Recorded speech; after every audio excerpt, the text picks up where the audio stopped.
The cargo bay on Harmony's edge had been transformed. What was once a cold, empty space for storing supplies was now something else entirely. Engineers had worked for 3 hours setting up barriers, obstacles, and safe zones.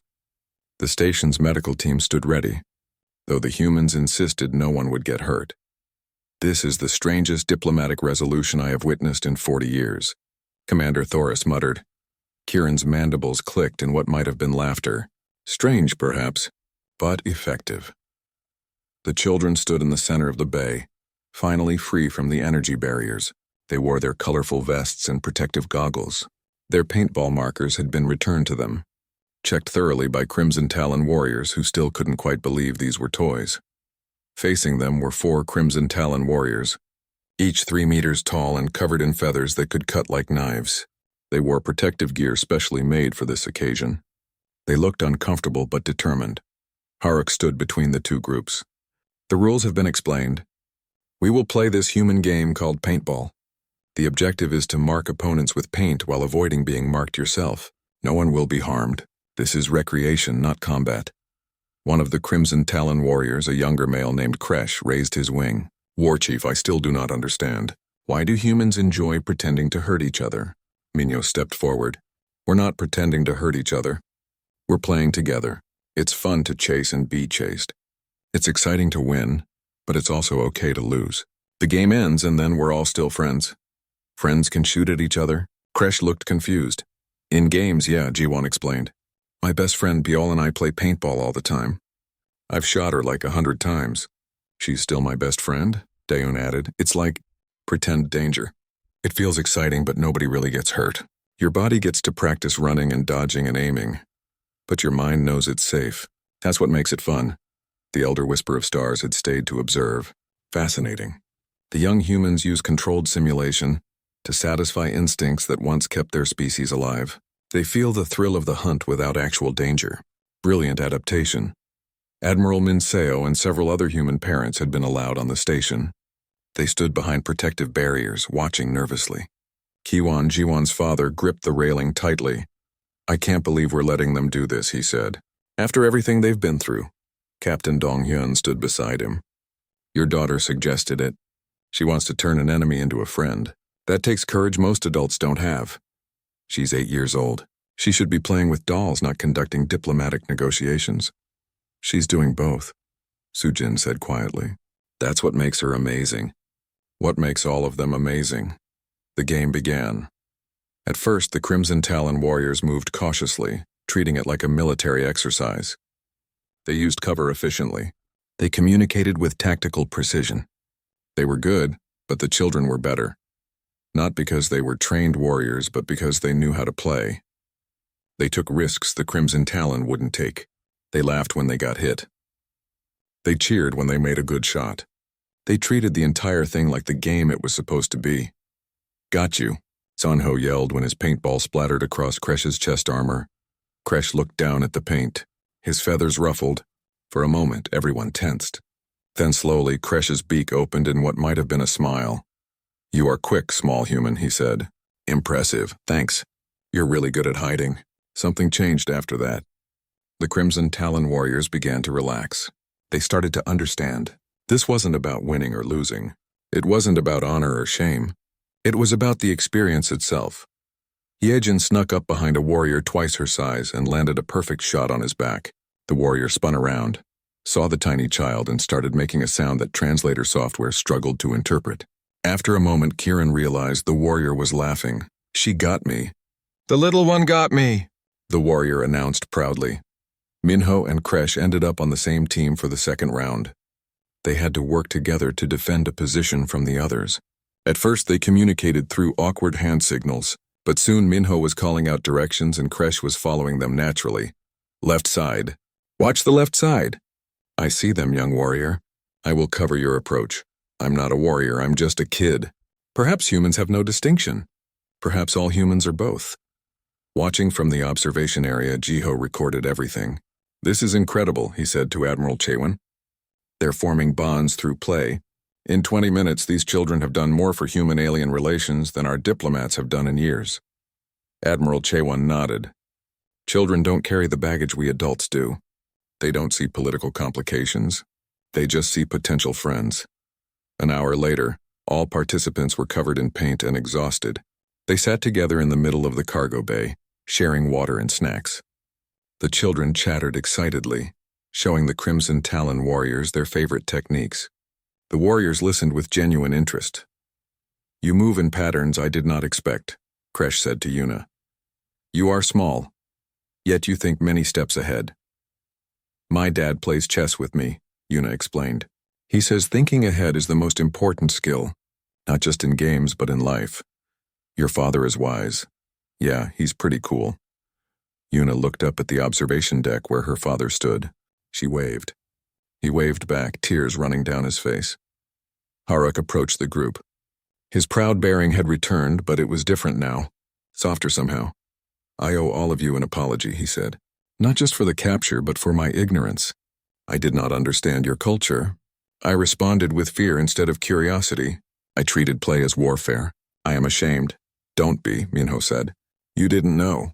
Nobody expects you to understand everything about humans right away. We're still learning about aliens too. You are generous, young Minho, but I must make this right." Haruk turned to face Commander Thoris and the assembled coalition representatives. "I formally withdraw all charges and accusations. The humans acted without hostile intent. The fault lies with me for not recognizing innocent recreation." "The coalition accepts your statement," Thoris said, "and we add our own apology. We should have investigated more carefully before imprisoning anyone, especially children." Elder Whisper of Stars floated forward. "This incident, though unfortunate, has taught the coalition something valuable. We have become too cautious, too rigid in our thinking. We have forgotten what it means to be curious and playful. These human children have reminded us." The elder's form shifted toward Minho. "You said something important, young one. You said nobody expects us to understand everything right away. We adults forget that. We think we must always know, always be certain. But you children understand that learning is a process. Making mistakes is part of growth. Our teacher says mistakes are how we learn," Jiwon offered. "If you never make mistakes, you never try anything new. Your teacher is very wise." The elder looked at Sujin. "I hope you will share your teaching methods with the coalition. We could benefit from human educational philosophy." Sujin bowed slightly. "I would be honored." The reunion happened in the station's main docking bay. Parents rushed forward as soon as the children emerged. There were tears, hugs, and words of love in multiple languages. Kiwon held Jiwon so tight she complained she couldn't breathe, but she was smiling. Hyejin's father lifted her up and spun her around while she giggled. Each child was swept up in embraces, their parents unwilling to let them go. But after the initial reunion, something unexpected happened. The parents approached the Crimson Talon warriors. "Thank you for playing with them," one mother said to Kresh. "Thank you for helping them turn something scary into something good." Kresh looked confused. "I captured your offspring. I frightened them. Why do you thank me?" "Because you learned," she said simply. "Because you changed your mind. Because you played with them when you could have stayed angry. That matters." More parents echoed similar sentiments. The Crimson Talon warriors, these proud fighters, found themselves receiving gratitude instead of anger. Some of them looked like they might cry if their species could cry. Haruk stood apart, watching.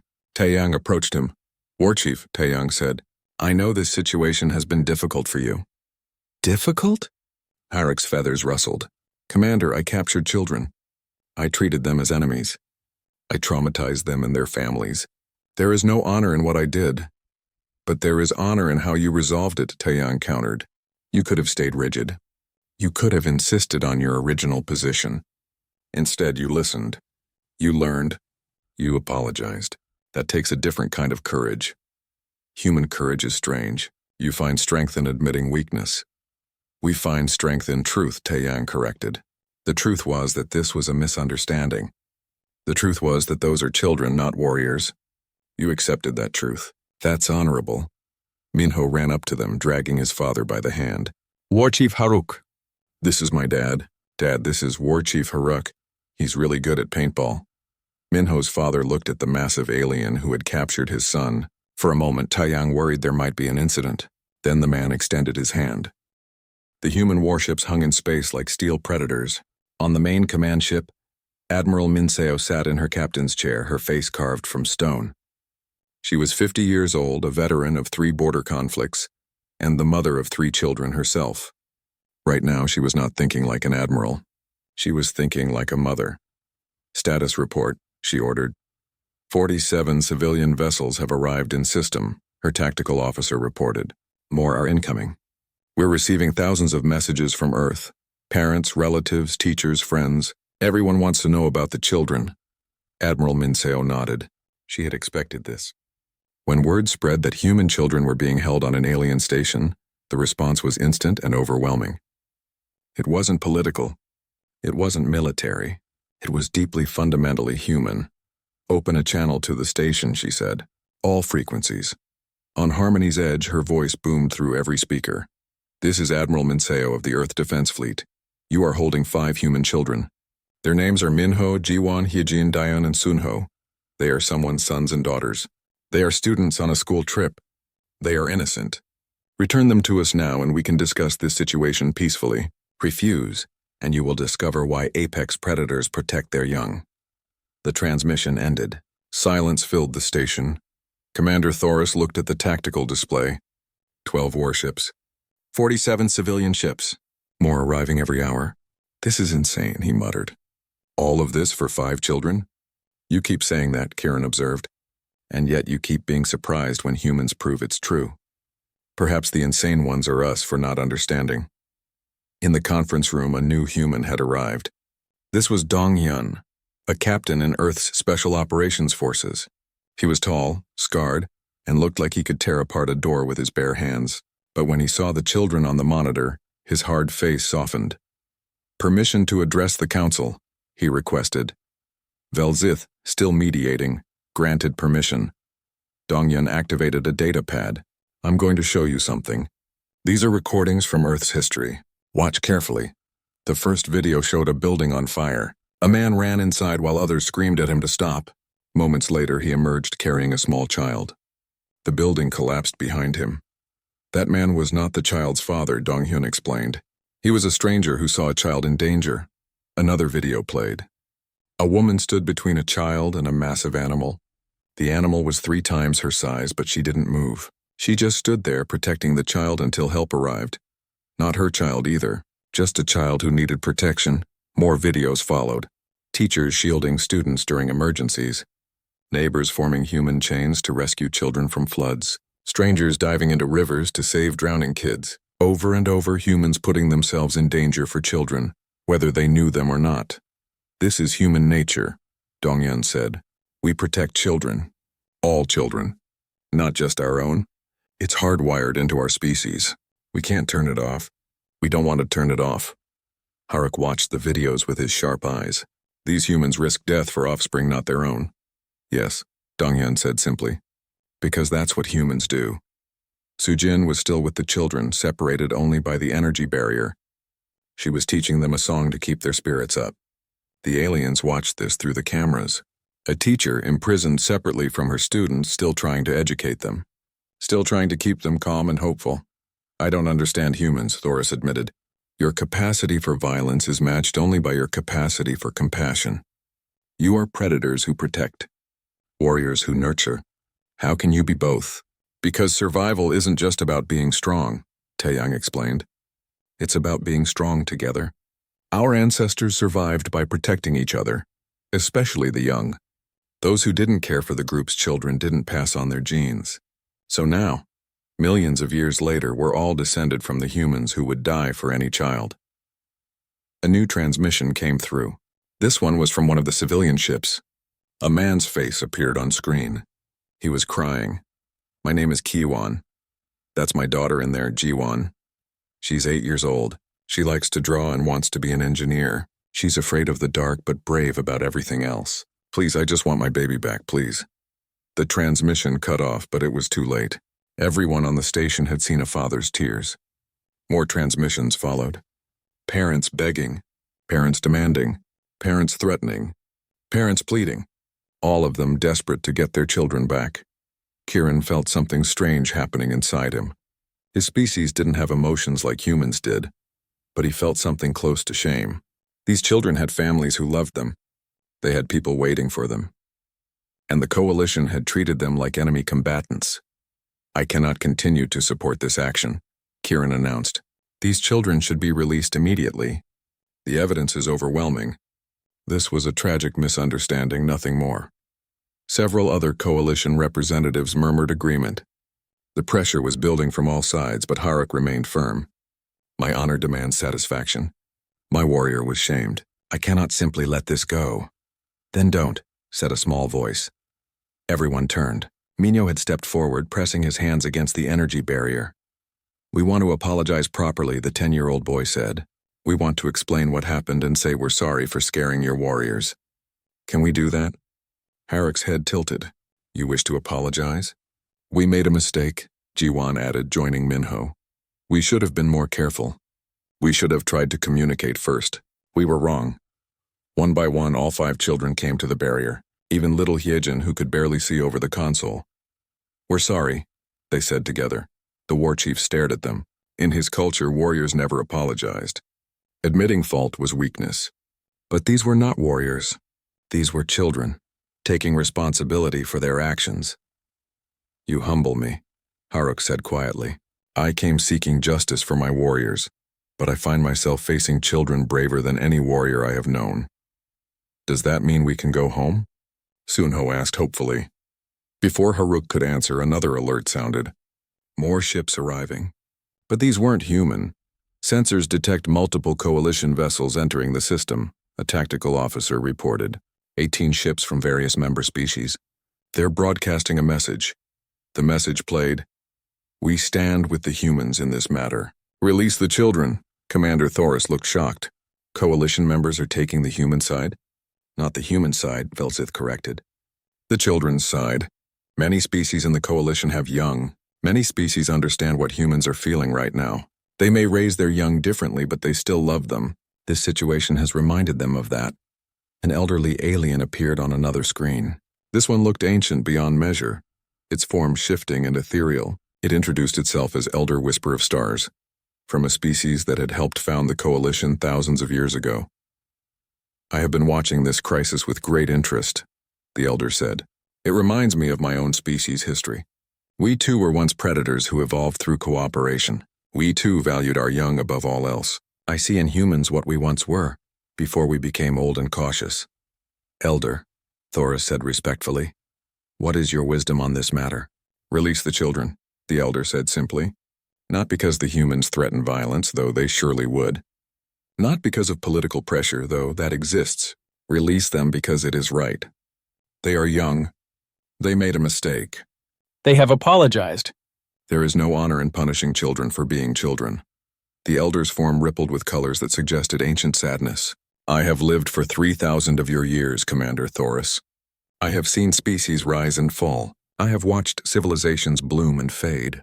And I tell you this, any society that would imprison children for playing is a society that has lost its way. Harak's feathers finally lowered completely. The fight went out of him. The elder speaks truth, he admitted. I sought to restore my honor, but there is no honor in this. Only pride. And pride is a poor reason to harm children. He turned to the children. I accept your apology, young humans. And I offer my own. We did not understand your intentions. We reacted with fear and aggression. For this I am sorry. Minho smiled. It's okay. You didn't know. We should have been smarter too. You are already smarter than many adults, Harak said. Thoris took a deep breath. Very well. The children will be released immediately. All charges are dropped. This incident is closed. Cheers erupted on the human ships. The civilian vessels began broadcasting celebrations. Parents cried with relief. But before the energy barriers could be lowered, Yuna stepped forward. Wait, she said. Before we go, can we do something? What is it, child? Felzith asked. Can we play a game with the Crimson Talon warriors? A real game where everyone knows the rules, so they can see that paintball is fun, not scary? Everyone stared at the 9-year-old girl. Haruk's beak opened in surprise. You wish to play with my warriors? After everything? Yeah, Yuna said. I think maybe if they understood the game, they wouldn't feel so bad about what happened. And maybe we could all be friends. Taeyang looked at Admiral Minseo on the screen. The Admiral looked at the civilian ships full of parents. The main communications screen in the command center. showed a human woman in military uniform. She had short gray hair and eyes like frozen steel. Behind her, the bridge of a warship hummed with activity. "This is Admiral Chewan of the Earth Defense Fleet," she said. Her voice was calm, but there was something dangerous underneath. "I am here for the children. You will release them immediately." Commander Thoris straightened to his full height. "Admiral, this is a legal matter under coalition law. Your emotional reaction—" "Stop." Admiral Chewan held up one hand. "You made this personal when you put human children behind energy barriers. You made this personal when you treated them as prisoners. You made this personal when you made them cry for their parents. There is nothing legal about this anymore." Taeyang stood beside Thoris. "Admiral, I'm working on resolving this peacefully. You have 6 hours, Commander. After that, we're coming to get them ourselves." The transmission ended. Harrick's feathers were completely flat now, a sign of stress in his species. "Your fleet would attack a neutral station over 5 children?" "Over 1 child," Taeyang corrected. "We would come for 1. The fact that there are 5 just means they'll bring more ships." A new presence entered the command center. This alien was different from the others. Its body was semi-transparent, shifting like smoke or fog. Colors swirled within it, changing with its mood. This was Velzith, a member of a gaseous species that served as coalition mediators. "I have been summoned to help resolve this crisis," Velzith said. Its voice seemed to come from everywhere at once. "War Chief Haruk, please explain your position." Haruk took a breath. "My scouts were on patrol near an abandoned mining facility. They detected unusual activity. When they investigated, they were attacked by small figures in tactical gear. These figures used coordinated ambush tactics, flanking maneuvers, and covered firing positions. They shot my scouts with projectile weapons. One of my warriors has not recovered from the psychological trauma." "And your position, Commander Taeyang?" "Those weren't warriors. They were children playing a game." The tactical gear was colorful vests for a recreational activity. The weapons were toys that shoot paint. The coordinated tactics were children having fun. This is a complete misunderstanding based on cultural ignorance. Velzith's colors shifted to a thoughtful purple. "War Chief, why did you not simply communicate with these individuals before capturing them?" "They fired first," Haruk said. "My scouts attempted to retreat, but the attackers pursued. It appeared to be a deliberate ambush." In the holding area, Minho was explaining the same incident from his perspective. Kieran had brought recording equipment to document the children's testimony. "We were exploring the old mining station," Minho said. "Teacher Sujin was showing us the equipment they used 100 years ago. Then we found a storage room with paintball gear. Someone must have left it there. We asked if we could play," Jiwon added. Teacher Sujin said okay, but stay in the open areas where she could see us. "Then we saw movement," Daeun continued. "Big shapes in the shadows. We thought maybe they were robots or something left at the station." Sunho nodded eagerly. "When they came closer, we saw they were aliens. Real aliens. We thought it was so cool." "So you shot at them?" Kieran asked carefully. "We thought they wanted to play," Hyejin said. "They were moving like they were sneaking, like in hide and seek. So we started the game." Yuna pulled out a small device from her pocket. "I recorded some of it. The aliens looked confused and we were laughing and calling out game terms. Then they suddenly charged at us really fast and we got scared." Kieran took the device. "Why didn't you mention this before?" "You didn't ask," Yuna said simply. "And I was scared you'd take it away." The recording was transferred to the command center. Everyone watched as the scene played out from a child's perspective. The video showed the Crimson Talon scouts moving cautiously through the mining station. Then it showed the children clearly visible in their bright-colored vests, laughing and calling out. "Watch the left side, Minho." "Got you, Daeun." "They're over by the old conveyor belt." The children's voices were filled with joy and excitement. They were clearly playing. The Crimson Talon scouts, however, interpreted the situation completely differently. Their body language showed confusion, then alarm, then panic.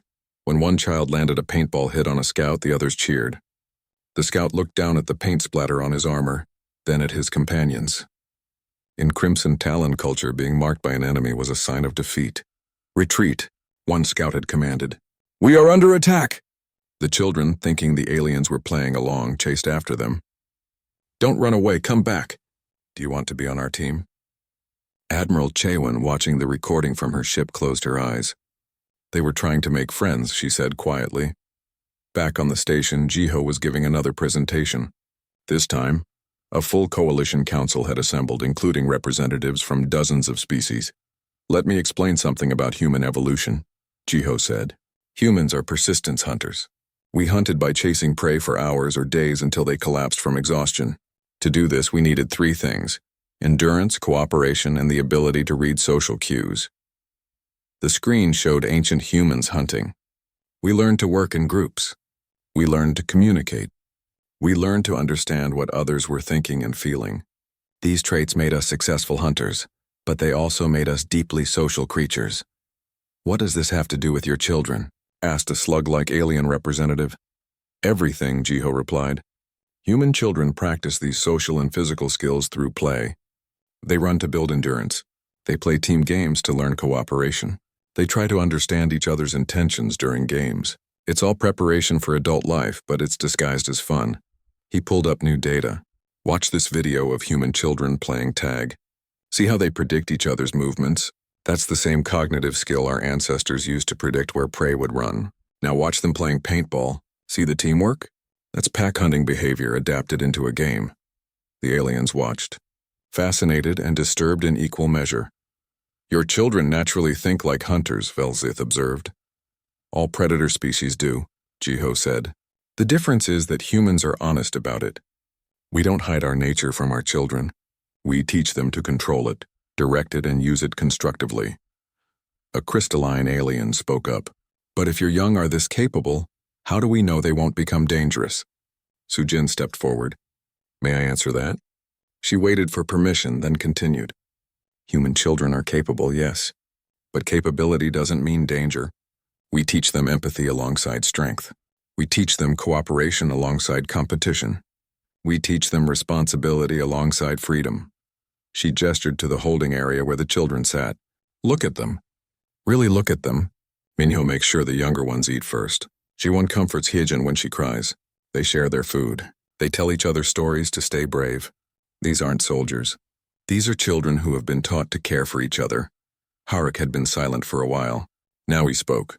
"In my culture, warriors are raised separately from civilians. We are taught from hatching that strength is everything. We compete constantly. The weak are called." "I'm sorry," Sujin said gently. "That sounds lonely." The war chief's feathers ruffled in surprise. "Lonely? To grow up competing instead of cooperating. To see others as rivals instead of friends. Yes, that sounds very lonely. It makes us strong." "It makes you isolated," Sujin countered. "Humans believe that we're stronger together than apart. We teach our children that they can compete in games and still love each other in life. That's why they can play paintball and then share lunch together afterward." Kieran had been thinking hard. Now he spoke up. "I am beginning to understand something. When humans captured, they send warriors. When humans care for, they send everyone. Those 12 warships are not there because Earth sees this as a military threat. They are there because Earth sees this as a family emergency." Taeyang nodded slowly. "Exactly. Every person on those ships, from the admirals to the engineers, they're all thinking the same thing. Those could be my children. My nieces and nephews. My students. My neighbors' kids. In human culture, all children are everyone's responsibility." "That is inefficient," stated a robotic alien. "That is human," Taeyang replied. Admiral Chaewon's face appeared on the screen again. "Commander Taeyang, I'm receiving reports that more human civilian ships are arriving. Parents, apparently. We can't stop them. They're demanding to know where their children are." Thoris looked alarmed. "How many ships?" "At last count? 47. And more are coming." Harik's beak clicked in disbelief. "An entire fleet for 5 children?" "You still don't get it," Taeyang said. "This isn't about military strategy or political leverage. This is about parents who want their babies back. And in human culture, you don't stand between a parent and their child. Ever." One of the children, little Hyejin, pressed her hands against the energy barrier. "Is my daddy out there?" "Yes, sweetheart," Admiral Chaewon said gently. The Admiral could see the holding area through the station's cameras. "Your daddy is on his way. All your parents are coming. Tell them I'm okay," Hyejin said. "Tell them not to worry." Commander Taeyang walked through the metal corridors of the space station. His boots made soft sounds on the floor. He had been to this station many times before. It was called Harmony's Edge, and it floated in space between different alien territories. Usually his visits here were boring. Sign some papers, shake some hands, or whatever aliens had instead of hands, then go home. Today felt different. The message he received 3 hours ago was strange. It said there was an incident with a rogue group called the Crimson Talon. They had captured some combatants from an uncharted vessel. The station commander wanted him to identify them. Taiyang assumed it was some smugglers or pirates. Humans sometimes got into trouble out here in the border zones. He turned a corner and saw Kieran waiting for him. The alien looked like a giant praying mantis, but with more eyes and shinier armor plates. Kieran was a Vextol, and he worked as a security officer on the station. Commander Taeyang. Kieran's voice came through a translator device. It sounded like clicking and buzzing turned into words. Thank you for coming quickly. No problem, Taeyang said. What's this about? Smugglers? Kieran's head tilted in a way that might have been confusion. His mandibles clicked together. No.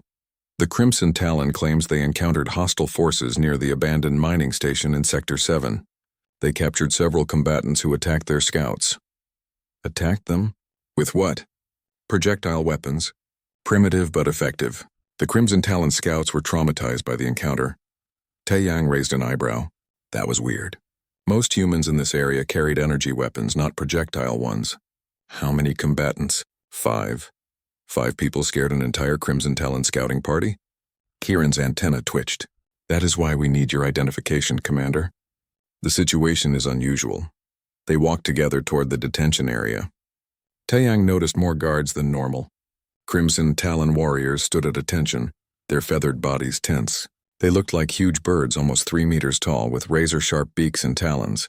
They were proud fighters known across the galaxy as honorable but fierce. Where did you find these people? Taeyang asked. They were on a small transport vessel registered to Earth Education Services. The vessel was damaged but intact. We found no other crew members initially. Education Services? Taeyang's stomach dropped. Kieran, what exactly did these combatants look like? Small. Approximately 1 to 1.5 meters tall. They wore tactical gear in various colors. They moved in coordinated groups and used cover effectively. Taeyang stopped walking. His heart was pounding now. How small?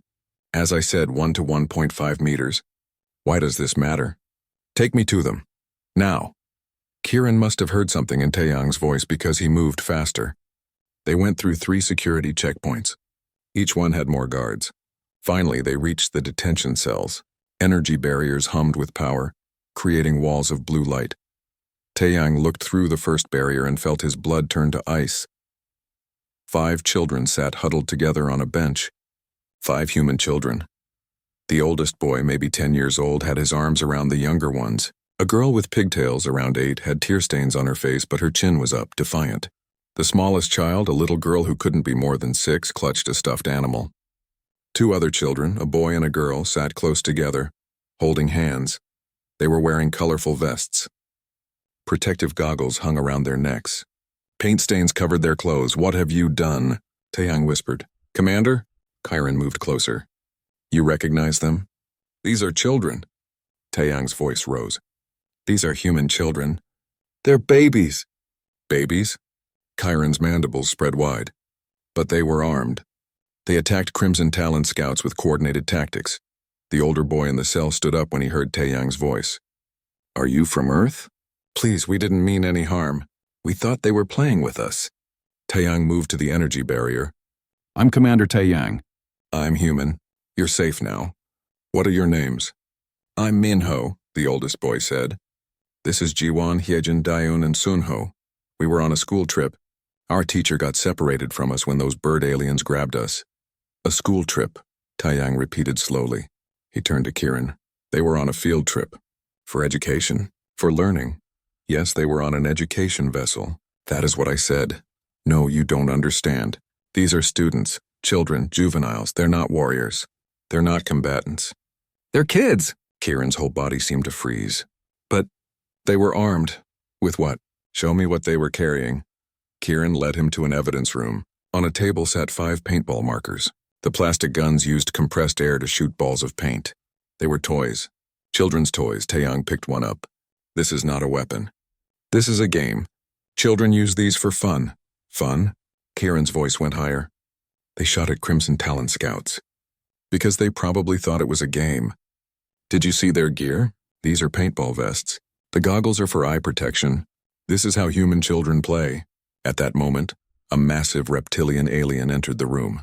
Commander Thoris was the station's leader. A Drachnor who looked like a walking dinosaur covered in dark green scales. His yellow eyes were cold and calculating. "Commander Taeyang," Thoris said. His voice was deep and rumbling. "I understand you have concerns about the prisoners." "Prisoners? They're children. You've imprisoned human children. They attacked Crimson Talon scouts. They were armed and dangerous. They were playing." Taeyang felt his control slipping. "You captured children who were playing a game. Do you understand what you've done?" Thoris's eyes narrowed. "Your species sends juveniles on military vessels?" "No, they were on a school trip." "A field trip. It's educational. We take our children to interesting places so they can learn about space, about history, about the universe. And you arm them? These aren't weapons. They're toys. They shoot paint. Colored liquid that marks where you hit someone." It's a game called paintball. A new voice spoke from behind them. It was sharp and proud. "They shot my warriors. They coordinated their attack. They used military tactics."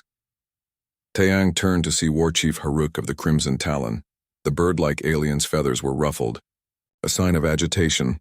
"They're children," Taeyang said, trying to stay calm. "Human children play fighting games. It's how they learn. It's normal for us." "Normal?" Haruk's beak clicked. "You teach your young to fight?" "We teach them to think, to work together, to have fun. This is normal human behavior." Back in the detention area, little Heejin pressed her face against the energy barrier. "Mister, can we go home now? I miss my mom." Jawan stood next to her. "We're sorry if we scared anyone. We thought they wanted to play too," Minho added. "When we saw the aliens, we thought maybe they were part of the program. The abandoned station was supposed to be empty. We found the paintball equipment left by some workers and started a game. Then we saw movement and thought. We thought it would be fun to include them." Taeyang looked at Kieran, then at Thoris, then at Haruk.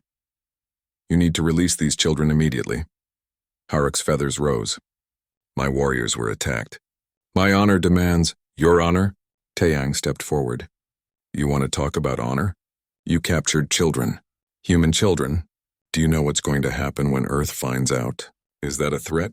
Thoris asked. "It's a warning. The moment word reaches Earth that you're holding human children prisoner, you're going to see what humans are really capable of." "We are not impressed by threats," Haruk said. "It's not a threat," Taeyang said quietly. "It's a fact. You just made the biggest mistake of your lives." In the cell, Minho put his arms around the younger children again. Jiwon started humming a soft song, trying to comfort them. They were scared, tired, and confused. But they were trying to be brave. Kieran watched them carefully. His mandibles moved in a thoughtful pattern. "Commander Thoris," he said slowly, "perhaps we should investigate this matter more carefully." "There is nothing to investigate," Haruk said. "They attacked my scouts. They must answer for this." "They're children," Kieran said. "I have observed them for the past 3 hours. They share food. They comfort each other. They ask about their teacher. These do not seem like trained warriors." "Appearances can deceive," Thoris said. Taeyang pulled out his communication device. "I'm calling Earth right now. I'm reporting that you're holding 5 human children as prisoners of war. We'll see how the coalition handles this." As he made the call, he didn't notice Kieran moving closer to the detention cell. The insectoid officer watched the children with growing concern. Something was very wrong here, and he was beginning to understand that they had all made a terrible mistake. The call connected. Taeyang took a deep breath. "This is Commander Taeyang." Emergency code read. "We have a situation." 6 hours had passed since Taeyang made his emergency call. The situation on Harmony's Edge had become tense. More Crimson Talon warriors arrived to support their war chief. More coalition security forces positioned themselves throughout the station. Everyone was waiting. Kieran brought food to the children. Human food, ordered specifically from the station's limited supplies. He watched as Minho divided the portions carefully, making sure everyone got equal shares. The youngest, Hyejin, didn't want to eat. "I want to go home," she whispered. "I want my daddy." Jiwon hugged her. "We'll go home soon. That nice commander is helping us." Kieran's translator picked up every word. He had been studying humans since the incident began. His mandibles clicked softly as he thought. These children showed no signs of military training. They cried. They comforted each other. They asked about their families. Warriors did not behave this way. Footsteps echoed down the corridor. A human woman ran toward the detention area, escorted by 2 guards. She was young, maybe 30 years old, with short black hair and exhausted eyes.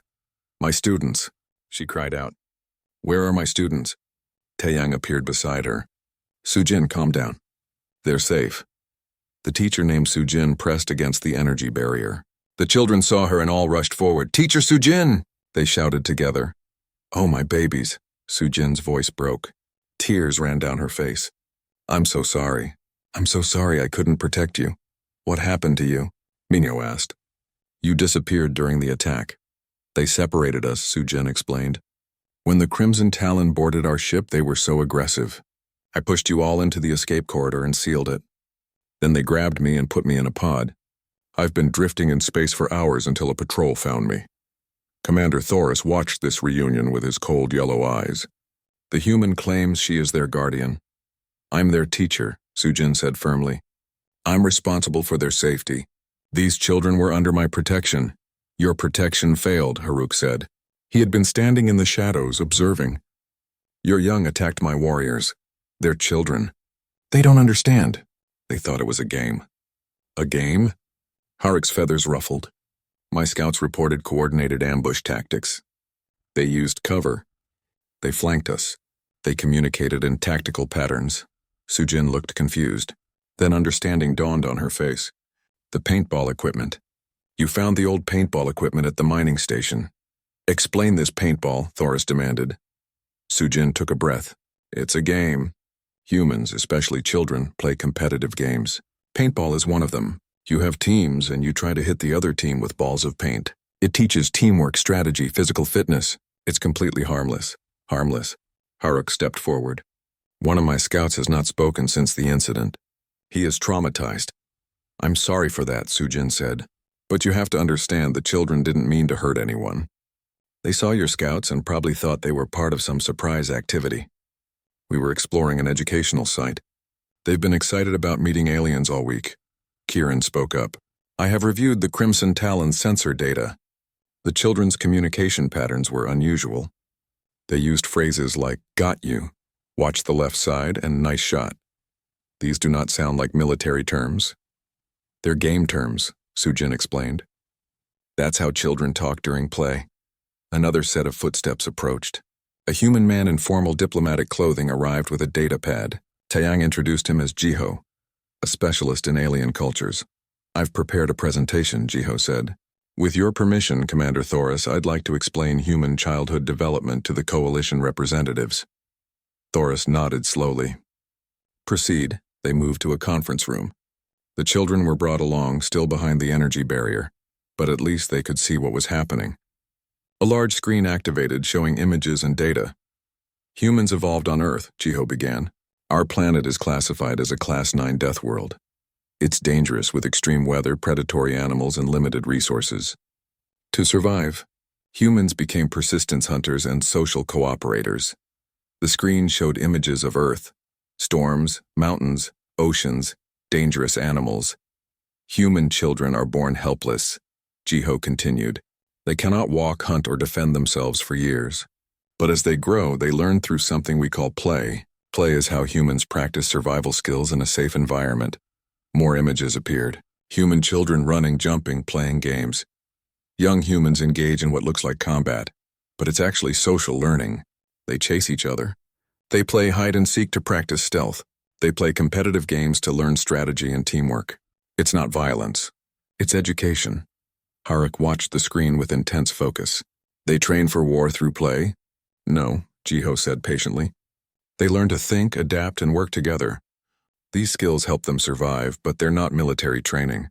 Children who play these games become scientists, engineers, teachers, artists, not soldiers." A new alien arrived at that moment. This one was crystalline, reflecting light in rainbow patterns. Kieran recognized her as Kishar, the station's science officer. "I have analyzed human biological data," Kishar said. Her voice sounded like wind chimes. "The results are disturbing." "Disturbing how?" Thoris asked. Human children have faster reflexes than most adult species in the coalition. Their pattern recognition is exceptional.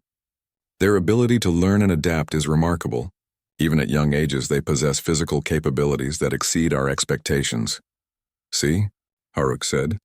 They are dangerous. No, Kashar corrected. They are capable. There is a difference. Humans evolved these traits for survival, not for warfare. Jiho nodded. Exactly. Our children are taught to use these abilities responsibly. We don't hide the fact that humans are predators. We evolved from hunters, but we channel those instincts into sports, games, and competition. It makes us better, not more violent. Little Yuna, one of the quieter children, spoke up. We weren't trying to hurt anyone. We were having fun. When we saw the bird people, we thought they looked cool. We wanted to impress them. Haruk turned to look at her. Impress us? Yeah, Minho added. We thought maybe you were part of the tour. Like actors or something. We wanted to show you we could play well. You shot at us to impress us? It's just paint, Jiwon said. It washes off. We shoot at each other all the time. It doesn't hurt. Kieran moved closer to the children. Do you often shoot at your friends? In games, yeah, Dione explained. Paintball, laser tag, dodgeball. It's fun. Dodgeball? Kieran's mandibles spread. You throw balls at each other? To practice dodging, Sunho said. And catching. And throwing. Teacher Sujin says games make us smarter and stronger. Sujin nodded. Physical education is important for human children. Their bodies are growing. They need activity, challenge, and social interaction. Jiho pulled up more data. Let me show you some human childhood games and sports.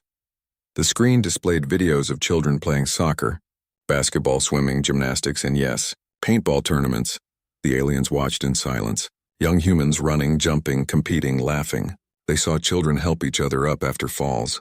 They saw teams celebrating together. They saw coaches teaching and parents cheering. This is normal? Thoris asked quietly. Completely normal, Jiho confirmed. Billions of human children grow up this way. They learn to challenge themselves, work in teams, and handle both victory and defeat. It creates well-rounded adults. Haruk was still watching the screen. One video showed a paintball tournament between schools. Children in protective gear, moving tactically, shooting at each other. When the game ended, both teams shook hands and smiled. They compete, then show respect, Haruk observed. It's called sportsmanship, Sujin explained. We teach children that games are temporary. The relationships are permanent. You can compete fiercely and still be friends afterward. Kieran felt something shifting in his understanding. In my species, we keep our larvae in controlled environments. They are fed and protected until they metamorphose into adults. We do not allow them freedom or choice. Different species, different methods, Jiho said. Humans believe children need some freedom to develop properly. We supervise them, teach them, keep them safe. But we also let them explore, play, and make small mistakes so they can learn. Small mistakes, Haruk repeated. Like shooting at unknown aliens? That was my failure, Sujin said firmly. I should have kept closer watch. I should have secured the paintball equipment. I should have explained better what to do if we encountered anyone. I failed as their teacher. No. All 5 children shouted together. You're the best teacher, Hyejin said. You protected us, Minho added. You sealed us away from the danger, Jiwon nodded. You always keep us safe. Watching this exchange, Kieran made a decision. He turned to Commander Thoris. Sir, I recommend we release these children immediately. This is clearly a cultural misunderstanding. They are not combatants. They are students on an educational journey. My scouts were attacked, Haruk insisted, but his voice had less certainty than before. Your scouts encountered something they didn't understand, Kieran said respectfully, as did we all. But keeping children imprisoned for playing a game is not honorable, War Chief. It is simply wrong.